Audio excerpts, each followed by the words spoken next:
Hi, mining community. Welcome back to another episode of the Dig Deep the Mining Podcast. And we have a returning guest today who first appeared back in December 2021. So just over 6 months ago, which was episode 193. So I do encourage you to go back and look at that episode. And we have Mike Ferguson, who is the president and CEO of Gensource Potash, who are a Canadian-based fertiliser development company, which is focused on developing resource opportunities within a specific focus on potash development. Mike is a professional engineer with over 25 years experience in potash and uranium, and is leading the development of this greenfield property, and is here to give us an update from when he was last on. And there's obviously been a lot of updates during the course of the year on where they are with the project. So welcome, Mike. Thanks very much. Good to see you again. Yeah, and yourself. So for those that haven't that didn't listen to the previous episode, obviously I encourage you to go back, but I just wanted you to just give us a quick snapshot of yourself, your career, and then obviously just tell us a little bit about Gensource as a company. Yeah, as you mentioned, I'm an engineer, born and raised in Saskatchewan. Lived my life there, and my whole career in the mining industry in Saskatchewan, which is predominantly potash in Saskatchewan. So that's how I ended up here, I guess. We have assembled a team that has done large greenfield project development before at Gensource and been successful doing it. Gensource starts from a very strong position in terms of the technical and project capability of the team. We're doing things a little bit differently at Gensource here.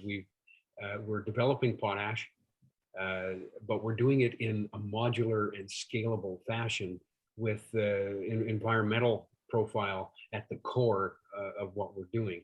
So we have lease areas in the province that based on the area that's there, can support 3 million tons a year of production.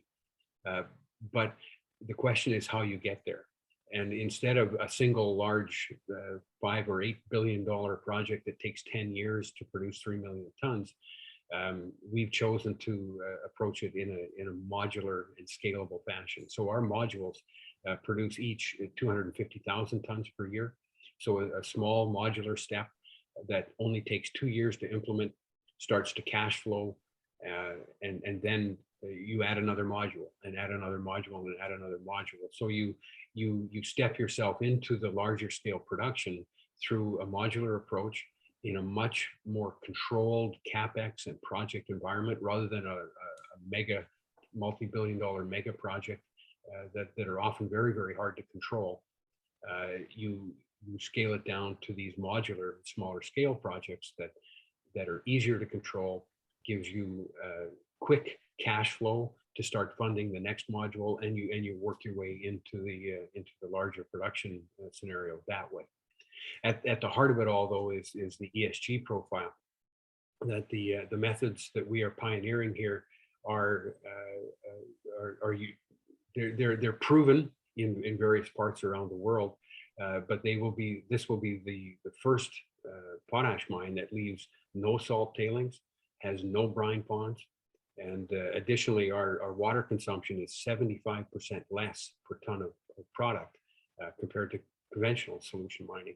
So we have this modular project that has an environmental profile that is head and shoulders above anything else in the world, and we think it will really point the way to the future of how potash will be produced. We spoke at the end of 2021. I wonder if you just give us a quick update on what Gensource has been up to so far during 2022. And obviously we're recording in June, so that's six to 7 months. That's right. It's a funny thing.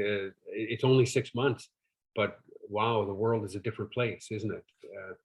for us, the change in the potash industry specifically actually started a little bit before that, in about a year ago now, with the flooding of Mosaic's K1 and K2 potash mines in Saskatchewan at Esterhazy. So that was the first supply shock in the potash industry in this cycle, and that took 5 million tons a year out of the marketplace. Then in the fall, we had the Belarus sanctions that took. It took a little while to implement those sanctions, but ultimately it removed 12 million tons per year from the global marketplace. And then, of course, things really changed in February with Russia's invasion of Ukraine, because that started to put the Russian potash producer, Uralkali, under a cloud. Now, as I understand it, they're not officially sanctioned, but being a Russian producer, the product is difficult to get, difficult to finance. So it's put another 12 million tons per year under a cloud. So that's the progression of things that's led to the spike in fertilizer prices and specifically the potash prices recently, because there is a genuine structural supply side problem in the industry. And we started what we're doing here partially to try and solve the problem. We, being industry insiders, we've seen that problem for decades, and are trying to solve it by creating new and independent supply chains through these modules that we're producing. So the idea there is we add diversity, add resiliency to the supply chain of potash, which is sorely lacking right now. And we see that. We have, between Belarus and Russia, we have in the range of 40% of the world's potash production under a cloud all of a sudden. And that's a number that simply can't be made up by other producers or a change in trade flow. It's too big. So there's a genuine supply shortage, and it's a structural issue that needs to be solved. So we have, in the intervening 6 months, we have continued our efforts to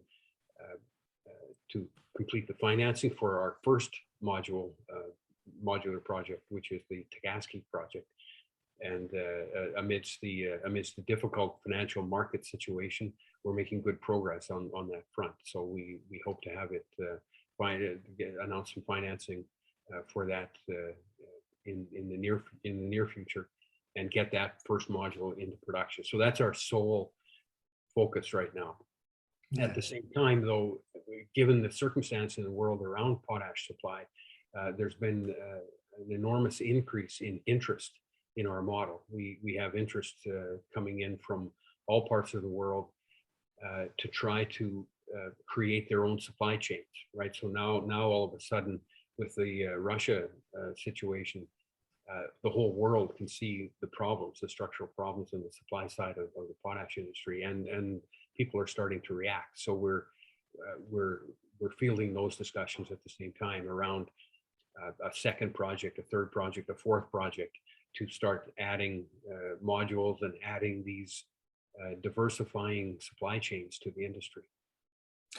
We mentioned before we come on air, you mentioned that potash is all over the media. All of a sudden, everyone's talking about potash.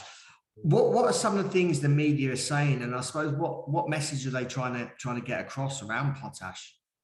You know, I'm not sure there's a clear message from the media other than there's a problem here.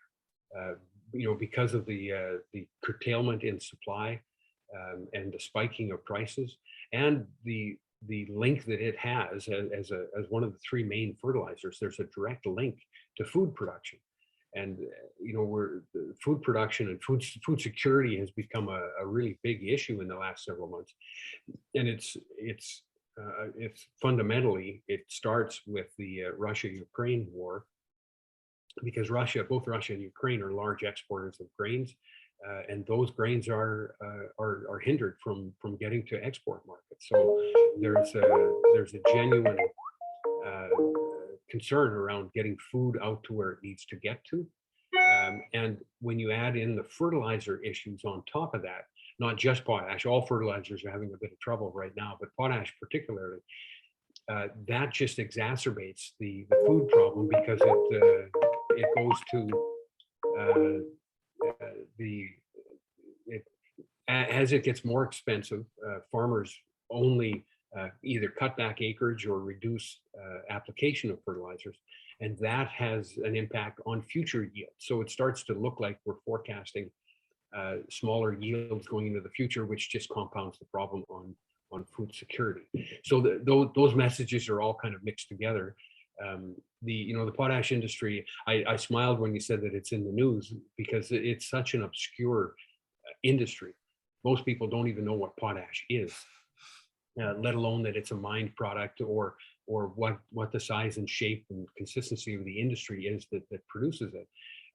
But the people are starting to look now, because it's become a serious issue. So it's from that perspective, it's nice to see just getting information out there about what the industry is, what it isn't, what some of the problems are, and how those problems can be ameliorated and going into the future. It is a good thing, right? Just to get that information out to the public. You recently announced the acquisition of Intervar technologies back in April.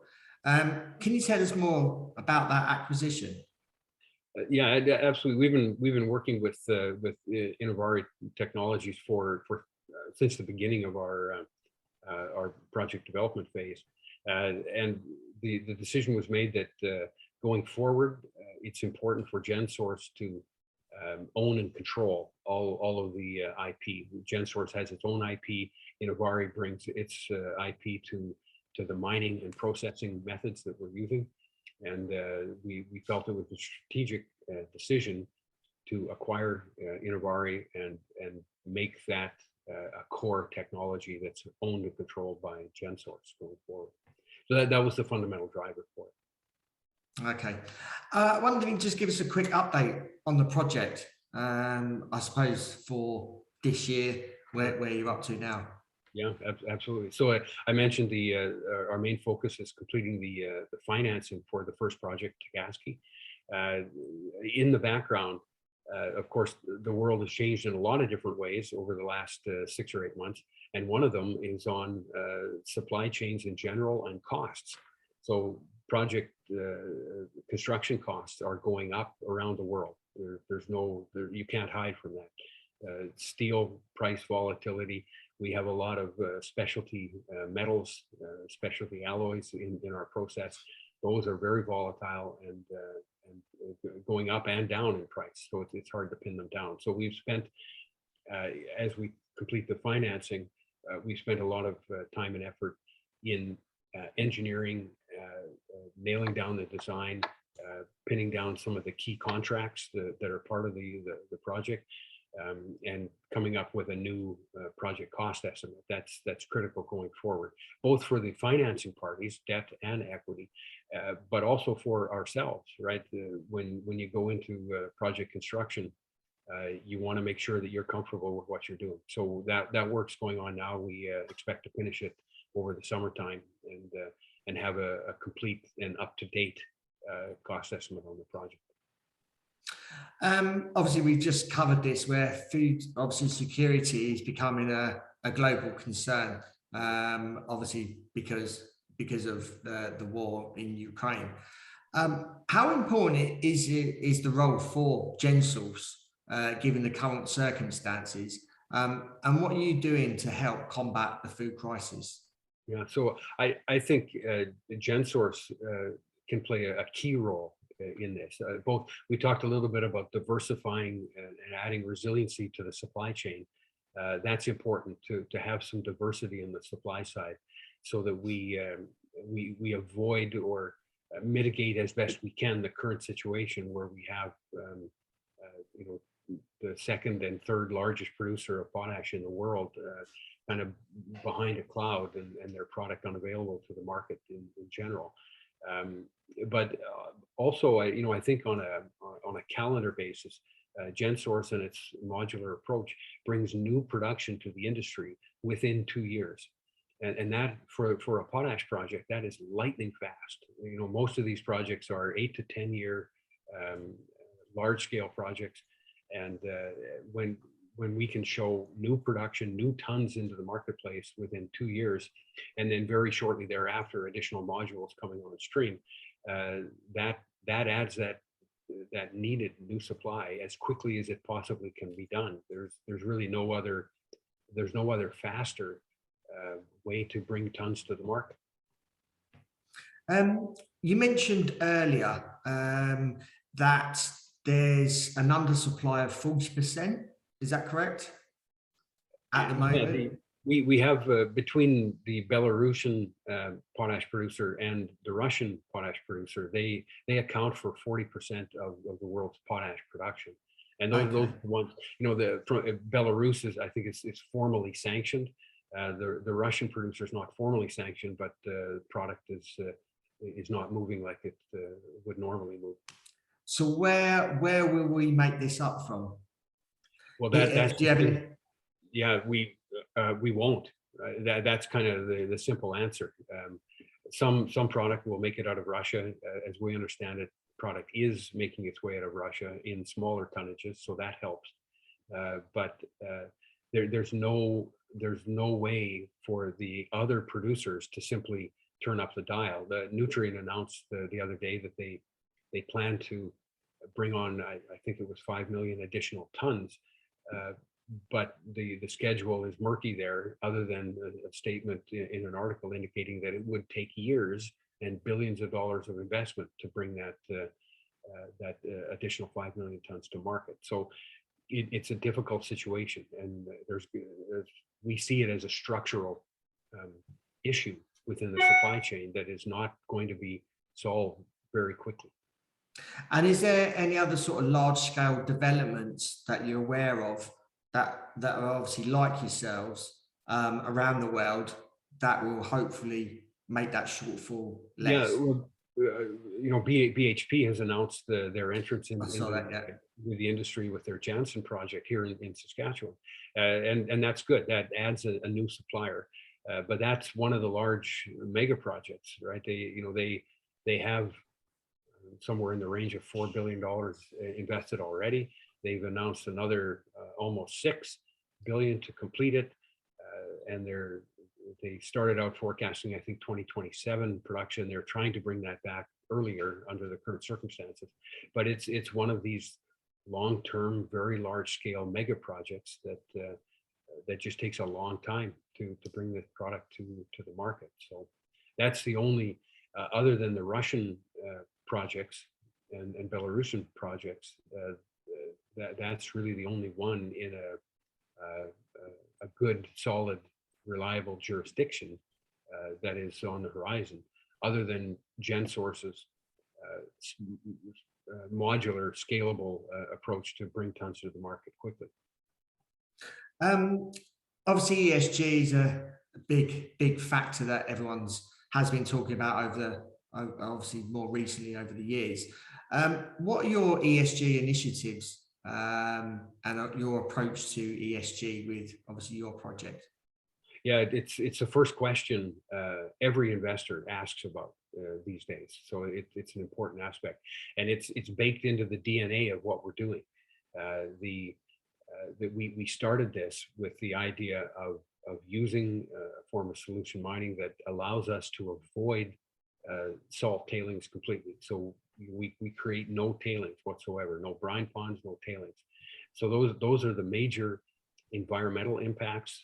There's never been a brine pond built by man that has not leaked. All of the brine ponds in Saskatchewan potash mines leak. They're measured continuously to monitor where they're leaking and how much. So the only way to avoid that environmental damage is to not start it. And that's what we're doing. No tailings, no brine ponds surrounding that. So that it's baked into what we're doing. And it, as I mentioned before, it represents a real sea change in how potash should be produced going into the future. That there's no need to create these salt piles. That there's no real decommissioning plan for these salt piles. They'll last for centuries as natural rainfall slowly dissolves them. So that amounts to no decommissioning plan. So the key is to is to just avoid the deleterious effects, right? Don't even go there, and then you don't have to mitigate them. And in this case, it has some really positive synergistic effects, right? We don't have to construct tailing management areas. We don't have to operate them. We don't have to decommission them. So it represents a cost savings to avoid these environmental hazards.